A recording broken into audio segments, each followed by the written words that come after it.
Merci d'être aussi nombreux. Comme vient de le dire Nicolas Poli, je vais vous parler d'un retour d'un point un peu climatologie. C'est ma spécialité. Je travaille sur les relations climat-vigne. Je suis agronome de formation et me suis spécialisé à la climatologie au sein d'une équipe de recherche à l'Université de Bourgogne.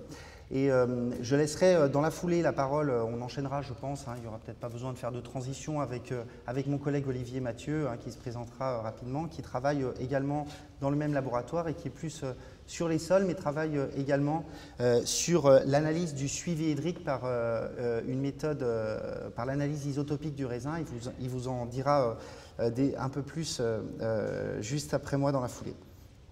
Donc là, l'objectif, ça va être de revenir sur ce millésime 2017.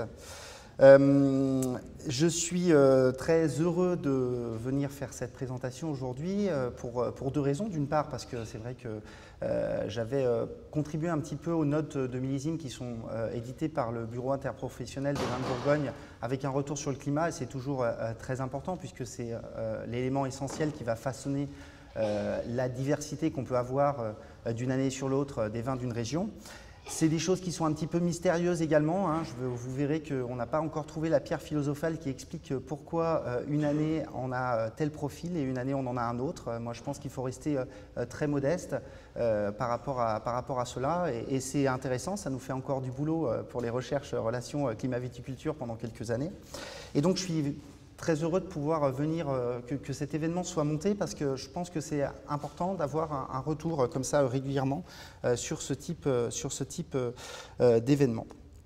Et puis je suis également particulièrement ému de venir intervenir aujourd'hui parce que on parle du millésime et pour moi c'est une date un peu particulière aujourd'hui puisque c'est la date qui signe la maturité pour ma part puisque je fête aujourd'hui ma 40e année. Voilà. Ceci étant dit, merci. Alors on boira une bonne bouteille, je crois, ce soir, une bonne bouteille de Bourgogne à cette occasion. Alors, je vais quand même aller assez vite pour pas mettre de retard sur cette journée bien chargée.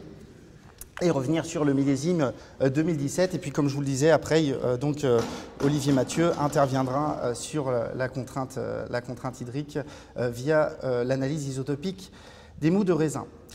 Donc, le millésime 2017, je vais faire d'abord un focus, une vision un petit peu globale. Je vous invite à aller voir, c'est des cartes qu'on retrouve dans les grands médias nationaux qui sont reprises et puis traduites. Là, j'ai fait que la moitié du boulot. Vous voyez, j'ai traduit plutôt les légendes en bas. Je ne sais pas si vous voyez tous et toutes.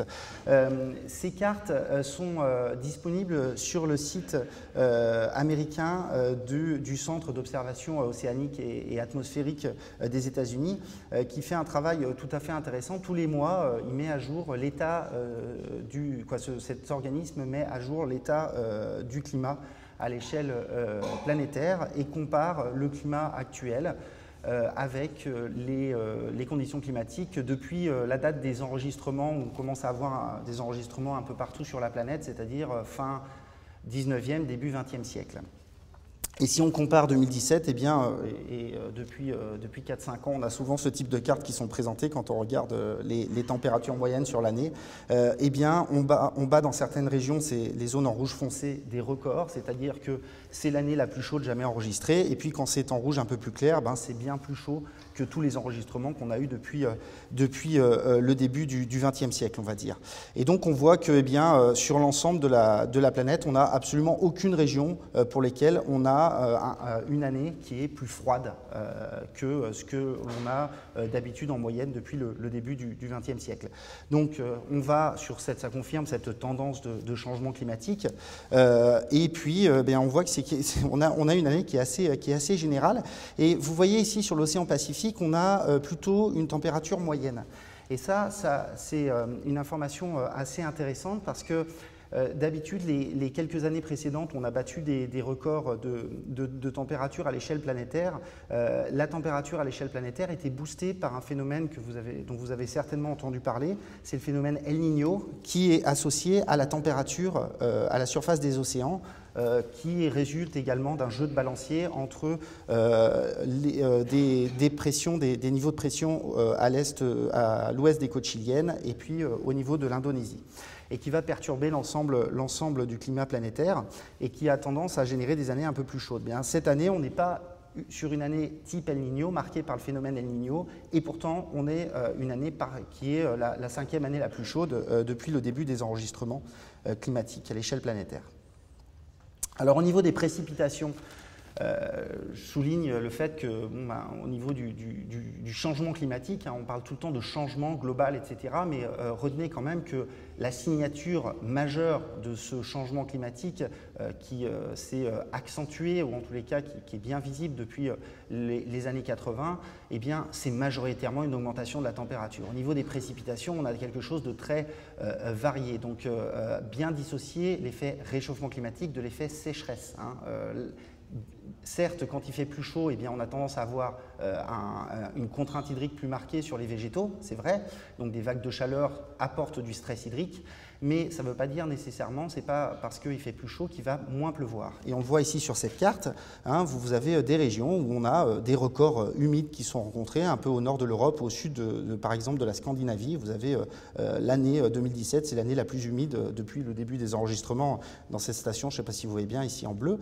Et puis, par contre, dans le sud de l'Europe, eh bien, on a des années beaucoup plus sèches qu'à l'accoutumée, et notamment des records de sécheresse en Espagne. Et j'y reviendrai un petit peu après, ça a contribué à une baisse des rendements dans ce pays. Alors, au niveau national, maintenant, si on regarde comment se positionne 2017, alors vous voyez peut-être pas très bien, 2017 est ici. Et sur ce graphe-là, j'aurais dû agrandir un peu les caractères. Donc en abscisse, je reviendrai sur ce type de graphe. Je vais vous présenter tout un tas de graphiques qui sont disponibles sur le site de Météo France.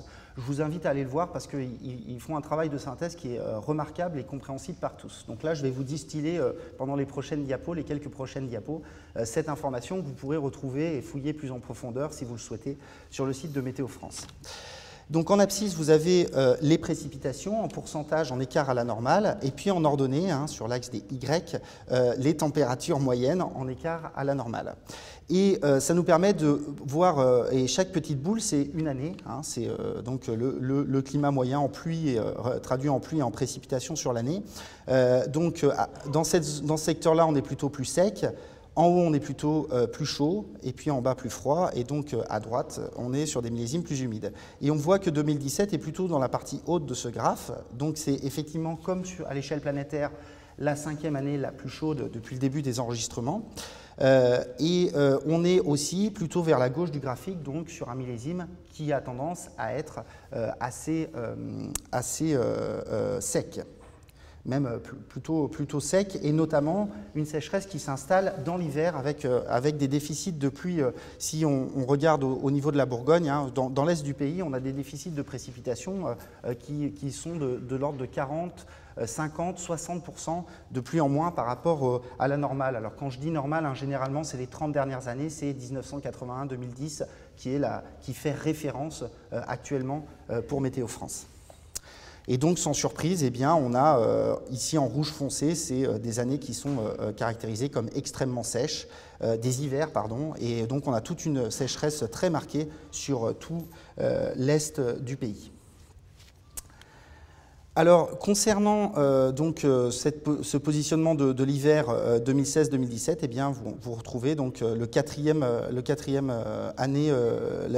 hiver le plus sec, qui s'apparente un peu à 1976. 1976, vous savez, c'est une année qu'on ressort souvent, qu'on retrouve souvent dans les médias, généralement en mai-juin. Quand on voit qu'il n'y a pas beaucoup plu en hiver et au printemps, que les nappes commencent à se vider et que du coup les agriculteurs sont inquiets. Alors les viticulteurs, pas nécessairement, les vignerons, pas nécessairement, parce que généralement, eh bien, on a une capacité de la plante à supporter la contrainte hydrique plus forte que les autres cultures, mais quand on a des hivers déficitaires, les nappes et les capacités d'irrigation se réduisent, et on a ce spectre de 1976 qui revient et qui inquiète en principe donc toute la profession agricole. Alors c'était un peu le cas à la sortie de l'hiver, et puis vous le voyez, au printemps on a eu un peu plus de pluie, donc la petite boule là, de 2017 se déplace un petit peu vers la droite, mais on a toujours un printemps printemps particulièrement chaud. Hein. Là, on a le 3e printemps le plus chaud depuis le début du XXe siècle sur l'ensemble de la France, avec notamment un mois de mars et un début d'avril et surtout une période affamée. On approche les 30 degrés, je crois le 30 mai, donc des températures très élevées.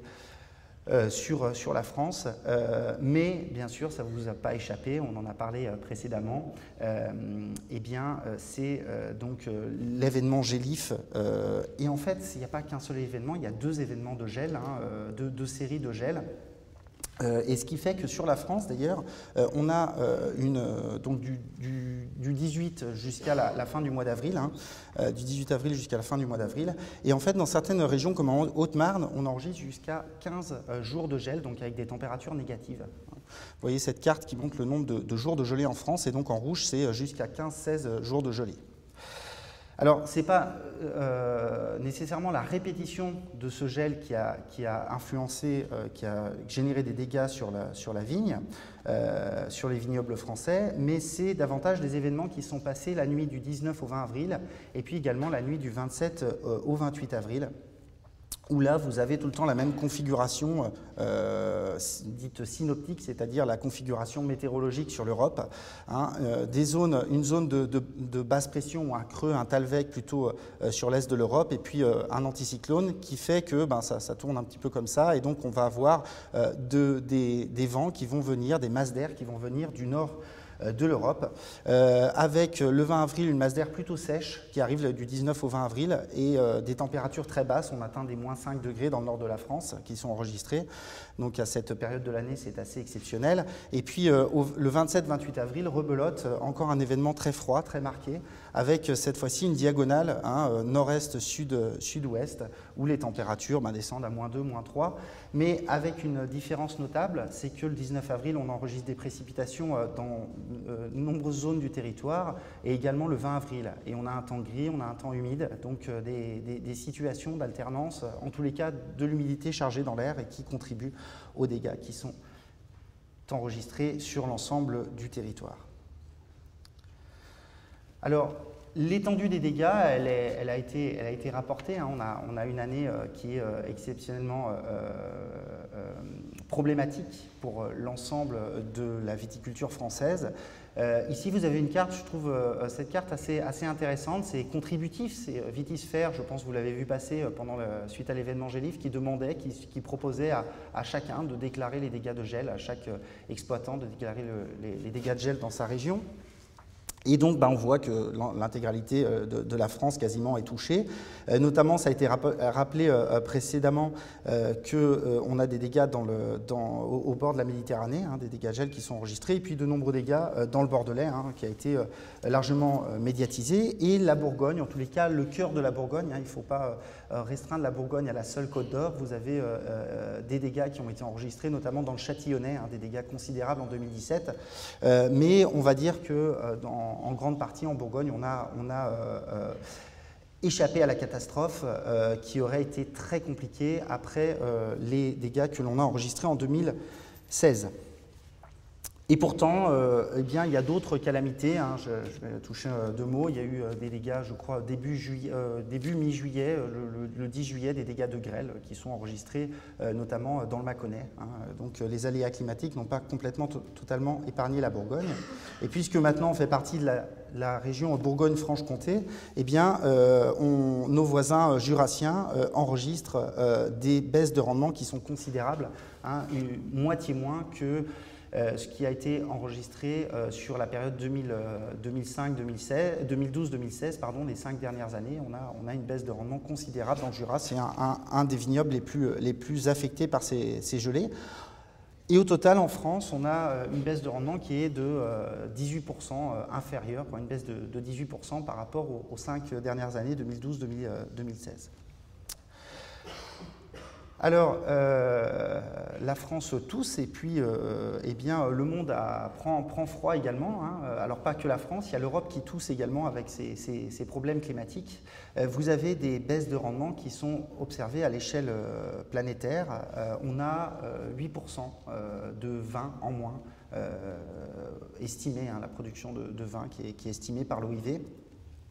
par la note de conjoncture d'octobre de l'OIV, et qui est due en majeure partie, en quasi-totalité, par les faibles rendements, donc les baisses de rendement par rapport à 2016 de 19% en France, de 23% en Italie et de l'ordre de 15% en Espagne. En Italie et en Espagne, c'est dû à la fois au gel dans les vignobles septentrionaux, dans quelques vignobles septentrionaux de ces deux pays, et puis à la sécheresse qui a contribué à des rendements très bas, sécheresse qui a affecté très largement la région également méditerranéenne française, Provence et Languedoc, qui affichent des rendements assez faibles, notamment sur les cépages plus septentrionaux qui sont cultivés en vin de pays d'Oc, comme par exemple le Merlot ou la Syrah.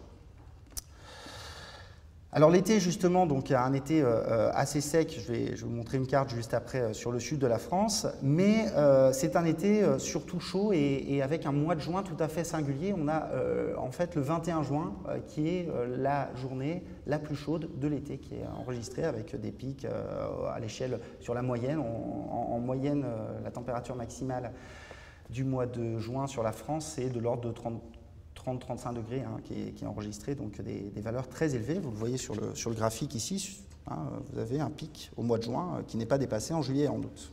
Donc une belle séquence chaude, un peu orageuse au mois de juin, et puis à laquelle succède un été qui est un peu mitigé, qui a tendance à être en juillet et en août un peu plus chaud que froid, mais on a quand même quelques séquences froides, fin juillet, début août.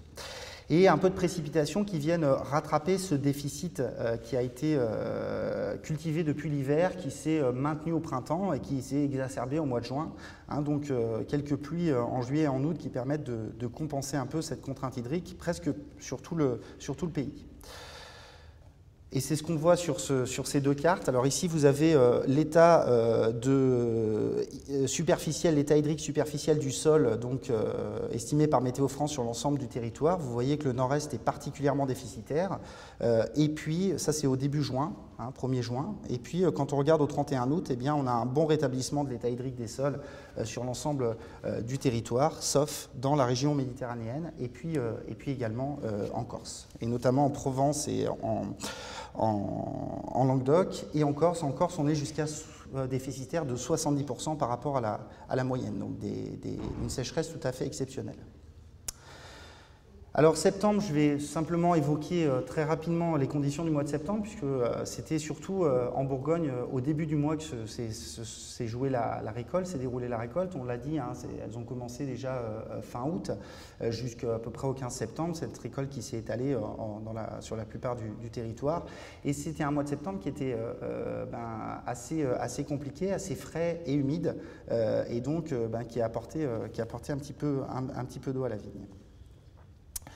Alors, donc là, je vous ai parlé des conditions climatiques de manière un peu brute, mais je vous le disais en introduction, la volonté le fait de relier les conditions climatiques à la qualité, au profil des vins, tel qu'ils vous l'avez décrit tout à l'heure, M. Jardin, c'est la diversité donc, des profils de millésimes que l'on peut avoir. Eh bien, il n'y a pas de lien très fort. On sait bien sûr que quand on a un déficit hydrique modéré, c'est favorable à la couleur. Quand on a un été ensoleillé, c'est généralement favorable d'une manière globale sur la qualité des vins, mais de pouvoir relier par exemple le profil aromatique, le profil, la saveur des vins au climat, c'est un travail qui va nous occuper, je pense, encore quelques années, et particulièrement en Bourgogne, notamment on avait travaillé sur la contrainte hydrique et la qualité des chardonnays, c'est pas du tout évident de relier cela directement. Alors, pour essayer d'avancer, à l'Université de Bourgogne, en lien avec des différents collègues physico-chimistes ou également microbiologistes et des physiologistes de la vigne, on avait travaillé avec l'interprofession, avec le BIVB, sur un réseau de parcelles. Donc très récemment, 32 parcelles de Pinot et de Chardonnay sur 28 ans.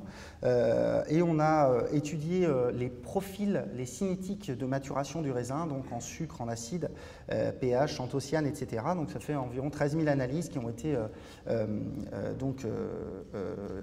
analysées.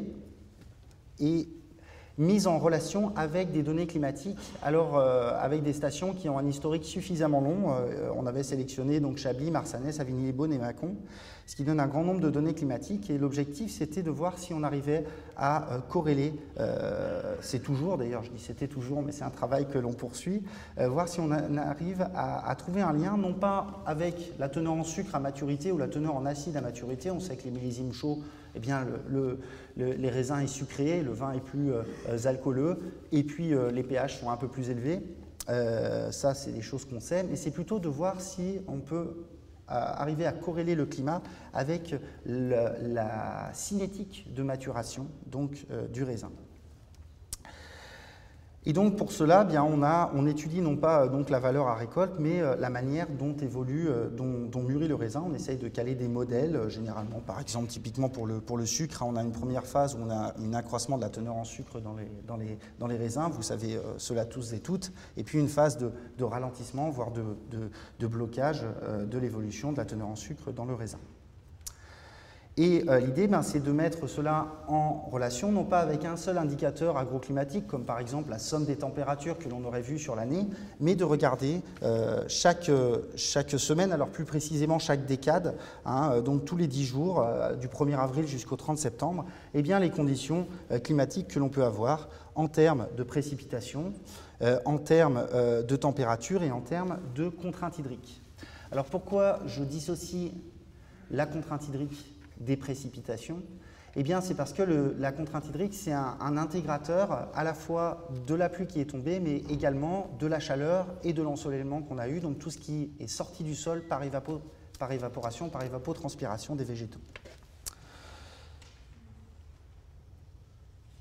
Voilà, donc on essaye de mettre cela en relation et je vais vous montrer un exemple rapidement. Donc on a mis en place une plateforme, ça c'est les travaux d'un postdoctorant, Yuzong Liu, qui a travaillé pour mettre un outil, donc une plateforme qui s'ouvre avec un navigateur internet qu'on met à disposition donc, de l'interprofession pour suivre donc, les dynamiques de maturation du millésime. Ici vous avez l'évolution des sucres et la dégradation de l'acide malique, de l'acide tartrique, pardon, de différents millésimes qui peut être visualisable. On peut comparer donc les profils de maturation des différentes parcelles. Et puis une autre chose que l'on peut faire, c'est de faire vous voyez, ça fait un peu arbre généalogique, c'est des méthodes de classification qui permettent de regrouper des millésimes les uns avec les autres en fonction de leur profil, leur itinéraire, leur trajectoire climatique. On voit par exemple sur cet exemple à Marsanais-à-la-Côte que les millésimes 91, 99 et 2012 sont des millésimes qui sont assez similaires, qui sont dans la même branche. Alors bien sûr, chaque millésime est un peu unique, mais c'est des millésimes pour lesquels on a le plus d'homologie sur la période avril à septembre. Et puis, de l'autre côté de l'arbre de classification, eh bien, vous avez d'autres millésimes, comme 2006, 2015, qui ont un profil un peu différent. Et quand on regarde leur évolution, en termes de chargement en sucre ou de dégradation ou de chute de l'acide tartrique ici, eh bien on voit qu'effectivement on retrouve ce profil climatique, ce groupe climatique, on le retrouve sur, notamment ici, c'est très flagrant, sur la maturation, la cinétique d'accumulation des sucres dans le raisin. Donc on a bien un lien entre, évidemment, entre le climat et les caractéristiques du raisin. Et si on arrive à trouver des homologies entre millésimes, eh bien on peut arriver à trouver des homologies entre peut-être profils de maturation du vin. Je n'irai pas jusqu'à dire entre profils aromatiques, je me tourne vers les connaisseurs ou les professionnels qui connaissent très bien les différents millésimes et qui voient que chaque année est un petit peu unique, mais enfin, on arrive parfois à trouver un petit peu d'homologie. Alors pour terminer, je vais essayer d'explorer, vous décrire le millésime 2017 au regard de ces trajectoires climatiques. Donc si on regarde déjà les températures moyennes, vous avez ici ce qui s'est passé dans l'Yonne, la Côte d'Or et la Saône-et-Loire, donc les stations climatiques de Chablis, Marsanais-la-Côte et Mâcon, pour aller d'un bout à l'autre de la Bourgogne. Et donc on retrouve bien sûr ce que je vous ai dit avant en termes de température moyenne. Alors quand c'est rouge, c'est que c'est plus chaud que la moyenne, et quand c'est bleu, c'est que c'est plus froid que la moyenne pour chacune des régions. Et donc on retrouve ce printemps et ce début d'été assez chaud et une période, vous voyez, plutôt un peu plus chaude dans l'Yonne que le reste donc de la région, le plus au sud de la région. On est sur des valeurs de température qui sont plutôt moyennes, à part la dernière décade du mois d'août. Et on est notamment un petit peu plus frais en Saône-et-Loire, donc un gradient nord-sud de fraîcheur par rapport à la moyenne. Si on regarde les précipitations, ben on a une cinétique qui est assez homogène, évidemment, hein, avec néanmoins une côte des précipitations un peu plus faibles enregistrées à Marsanne-et-la-Côte. Et enfin, pour la cinétique de régime hydrique, de stress hydrique, eh bien, on voit que c'est en Côte d'Or, on a un léger décalage sur la contrainte hydrique qui est enregistrée et que le stress s'est maintenu plus longuement, notamment parce qu'on a des précipitations qui sont beaucoup moins marquées dans la dernière décade d'août et notamment 30-31 août, cette région a été un peu plus épargnée que le Chablisien ou le Mâconnais par les précipitations. Et donc ce qui a permis à la contrainte hydrique de se maintenir. Voilà, donc maintenant je vous présente les homologies. Alors en commençant par le Mâconnais, alors je ne sais pas si vous voyez très bien ici, je vais zoomer. Donc 2017 se rapproche, si on regarde ces profils, ces trajectoires climatiques, hein, de 76, on en a parlé déjà en raison d'une sécheresse dès le début du printemps qui se maintient un petit peu. Et puis 2002 également, qui n'est pas directement dans la même branche, hein, mais qui est assez proche de 2017. Alors si on regarde les profils thermiques de 2002 et qu'on compare à 2017, ben on voit que c'est quelque chose d'assez similaire avec certes en 2002 un printemps un petit peu plus frais. Et au regard des précipitations, on a également des cumuls de pluie qui sont un peu intermédiaires, légèrement déficitaires, avec quelques événements pluvieux supplémentaires pendant l'été 2017. Pour ce qui est maintenant de Marsanne-et-la-Côte, du nord de la Côte d'Or, donc, on enregistre un profil climatique, des trajectoires climatiques qui sont assez semblables à celles de 76, de 2005 et de 2015.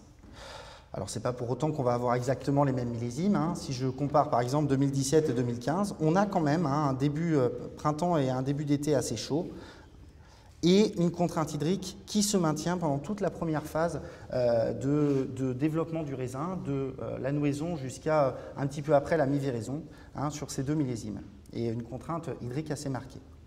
Voilà. Et puis si on regarde par exemple ce qui est dit sur l'évolution, le suivi de la maturation du raisin et notamment la maturation en sucre par le bulletin de maturité édité par le BIVB au 8 septembre 2018, eh bien on lit qu'en Côte d'Or, les teneurs en sucre sont similaires à celles observées au 31 août 2015 avec une acidité supérieure, etc., etc. Donc on a bien une certaine homologie due à ces profils climatiques assez voisins. Voilà, pour terminer, au niveau de l'Yonne, on retrouve un petit peu ces profils, cette proximité avec le millésime 2015. À nouveau, hein, des évolutions des températures avec un printemps, un mois de juin un peu plus chaud qu'à l'accoutumée, et puis une contrainte hydrique aussi qui s'installe donc plutôt en début de développement du fruit et en tout début de maturation, donc quelques jours après la mi-véraison. Voilà pour ce retour, cette synthèse du millésime 2017, en s'appuyant à la fois sur des données climatiques, je dirais un peu classiques, et puis une étude des trajectoires plus fines du climat. Je vais laisser maintenant peut-être la parole à mon collègue Olivier Mathieu pour qu'il vienne intervenir, à moins que une petite transition. Voilà, pour la suite. Voilà, je vous remercie.